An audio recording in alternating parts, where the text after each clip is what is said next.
सी है ये आज़ादी हमारी।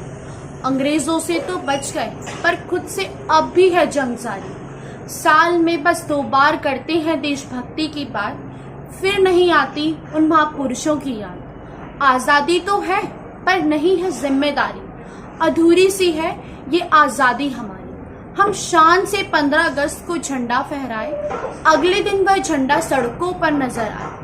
जिसको देवी समझकर पूजा जाता है, फिर उसी देवी का शोषण क्यों करा जाता है। स्टेटस और स्टोरी तो सबको है लगानी, पर आज़ादी की जिम्मेदारी किसी को नहीं उठानी। जिम्मेदारी से भागना अब भी है जारी, अधूरी सी है ये आज़ादी हमारी। नमस्कार दर्शकों, मैं हूं आपके साथ कनिका लिंगवाल और आप देख रहे हैं फुटकर। कुछ दिनों में भारत की आज़ादी को 75 साल पूरे होने वाले हैं, पर क्या सच में हमारा देश आज़ाद है?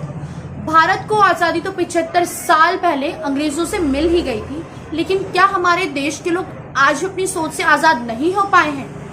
आज़ादी और उसकी जिम्मेदारी एक ही सिक्के के 2 पहलू हैं, और हम यह भूल जाते हैं कि हमें मिली हुई आज़ादी सिर्फ एक दिन की मेहमान नहीं है। यह जिम्मेदारी है हमारी जो हमारे महापुरुष हमारे ऊपर छोड़ के गए हैं। ये जिम्मेदारी है हमारी उन सैनिकों के प्रति जो सरहद पर हमारे लिए खड़े हैं। ये जिम्मेदारी है हम सब की, क्योंकि हम इस देश का हिस्सा हैं। 15 अगस्त और 26 जनवरी को हम राष्ट्रीय ध्वज बड़े शान से लहराते हैं, लेकिन फिर अगले दिन सड़कों पर ऐसे बिखेर देते हैं। खरीदते तो हम उन्हें बड़े आदर और सम्मान के साथ, लेकिन फिर क्यों अगले दिन हम उन्हें सड़कों पर यूं ही फेंक देते हैं? फिर क्यों अगले दिन उनका सम्मान करना भूल जाते हैं? क्यों वह कागज का तिरंगा हमारे साधारण कागज के जैसा हो जाता है?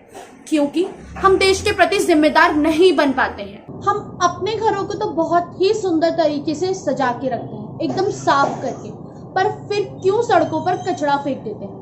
अपने घरों में तो कचरा डस्टबिन में ही डालते हैं, लेकिन घर के बाहर जहाँ मन आए वहीं फेंक देते हैं। अपने घर को सुंदर बनाने के लिए हम तरह तरह के पेड़ पौधे लगाते हैं, लेकिन सार्वजनिक पार्क में इन पौधों को क्यों खराब कर देते हैं? अपने घर की दीवार में जरा सा भी दाग लग जाए तो हम उसे तुरंत साफ कर देते हैं, लेकिन जो हमारे देश की धरोहर है उन इमारतों को हम क्यों खराब कर देते हैं? आखिर कब तक हम अपने आज़ादी का गलत फायदा उठाएंगे? जो व्यवहार हम अपने घर में करते हैं वो देश के प्रति क्यों नहीं दिखाते? जो जिम्मेदारी हम अपने घर में निभाते हैं वो क्यों घर के बाहर नहीं निभा सकते? यूं तो खराब सड़कों के लिए हम हमेशा सरकार को दोष देते रहते हैं, फिर क्यों हम इतनी तेज गाड़ी चलाते हैं कि खुद ही सिग्नल तोड़ देते हैं? सड़कों की मरम्मत नहीं होती क्योंकि हम ही ऐसे रफ ड्राइव करते हैं और सड़क दुर्घटना का शिकार हो जाते हैं। आज भी इस प्रगतिशील देश में लगभग 18 लाख लोग हाथों से मैला उठाते हैं। सरकार उनके लिए प्रावधान कर चुकी है, लेकिन हम अपनी सोच के चलते इस प्रथा को खत्म नहीं कर पाते हैं। देश में औरतों को देवी समझा जाता है, लेकिन उसी देश में औरतें खुलकर सांस नहीं ले पाती। रात को अकेले बाहर जाने से डरती हैं, बस में अकेले सफर करने से डरती हैं। और औरतें ही क्या, अब तो बच्चे, नौजवान, लड़के, हर कोई सुरक्षित नहीं है।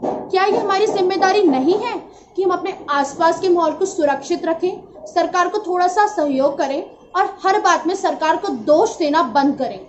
आज की पीढ़ी सिर्फ सोशल मीडिया पर स्टोरी, स्टेटस ही लगाकर अपना सहयोग दिखाती है, पर अब हमें समझना चाहिए कि हमारी आज़ादी जिम्मेदारी मांगती है। सिर्फ एक दिन की नहीं, बल्कि हर दिन हमें शुक्रगुजार होना चाहिए उन महापुरुषों का जो ये हमें आज़ादी दिलाकर गए हैं। शुक्रगुजार होना चाहिए उन वीर जवानों का जो सरहद पर हमारे लिए खड़े हैं। हमें सहयोग करना चाहिए उनका, देश के प्रति जिम्मेदार होकर, और इस महान देश का सम्मान करना चाहिए।